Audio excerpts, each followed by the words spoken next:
বুঝলা কাকা, ফাইনালি আমি শেয়ালের সাথে বৈঠক করেই ফেললাম। সর্বপ্রথম তাদেরকে আমি জিজ্ঞাসা করলাম যে তোমরা এরকমভাবে চিল্লাচ্ছ কেন? তখন আমাকে বলছে পেটের জ্বালায় চিল্লাচ্ছি রে।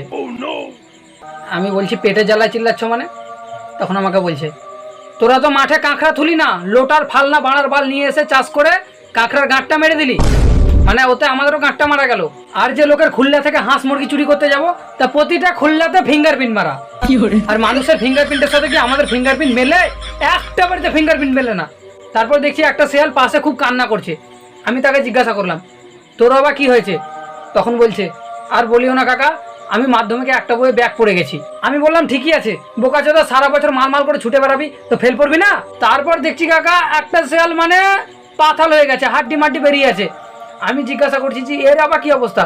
তখন বয়স্ক শেয়ালটা আমাকে বলছে আর বলিস না, কোথায় কে জানে পচা মাংস পেয়েছিল, খেয়েছে, দিয়ে ওর ডায়রিয়া হয়ে